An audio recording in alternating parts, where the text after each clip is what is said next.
कौन नहीं चाहता अंधा पैसा कमाना और अपने सपने पूरे करना, फिर चाहे वो लग्जरी रेस्टोरेंट में खाना खाना हो या फिर अब्रॉड ट्रिप्स करना। ये सब करने के लिए you need to learn these top 5 high paying skills for developer, artificial intelligent and machine learning. We all know from ChatGPT to self driving cars, companies आजकल एक दूसरे के साथ कंपटीशन में लगी हुई हैं और एक दूसरे से बेटर बनने की कोशिश कर रही हैं। And if you know these skills they will pay you higher. And if you know Python, TensorFlow या फिर PyTorch and data science, damn you are sitting on a gold mine. So basically, learn Python to write basic AI scripts, then move to TensorFlow or PyTorch to build models. So, what's the pay?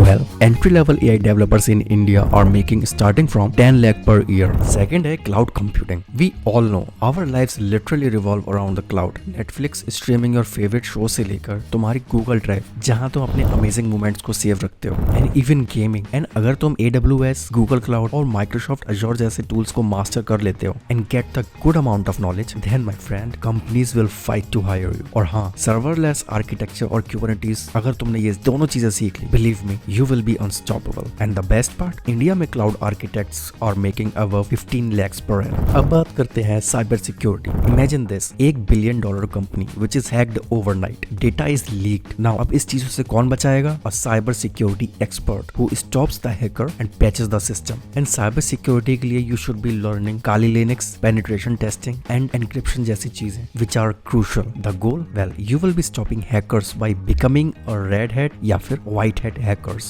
which are like the type of hacker जैसे कि black hat, white hat and red hat hackers. जहाँ black hat hackers are like those जो तुम movies वगैरह में देखते हो, वहीं red hat and white hat hackers वो लोग होते हैं जो कि black hat hackers को रोकते हैं। खैर, entry level cyber security experts can earn starting from 15 lakhs per annum and top level professionals, well, there is no limit because अगर तुम cyber security expert बनते हो, then you will always have a job security because security is never an option.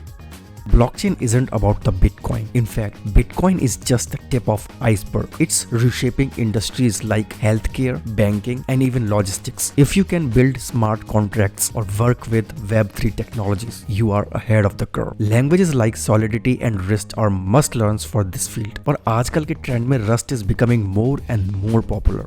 Yes, agree. थोड़ा difficult language तो है Rust, but if you master these two, damn, you will be unstoppable. Blockchain developers are starting from 8 lakhs per year, and that's just the starting. And finally, mobile app development, especially cross-platform tools like Flutter and React Native. Why? Well, applications are everywhere, and cross-platform का मतलब तुम एक code base से Android and iOS दोनों के लिए applications बनाओगे. And startups में cross-platform developers की डिमांड बहुत ज्यादा है. And as we know, India में startup culture बहुत तेजी से बढ़ रहा है. So we know there will be lots of jobs. And the salary? Well, mobile app developers are cashing around 10 lakhs per year with unlimited opportunities in freelancing. लेकिन mobile app development में अगर तुम कंफ्यूज हो कि iOS developer बने या फिर Android developer, तो तुम इस वीडियो पर क्लिक कर सकते हो। अगर तुम एक फ्रीलांस डेवलपर बनने के लिए कोई गाइड चाहते हो तो इस वीडियो पर क्लिक करो।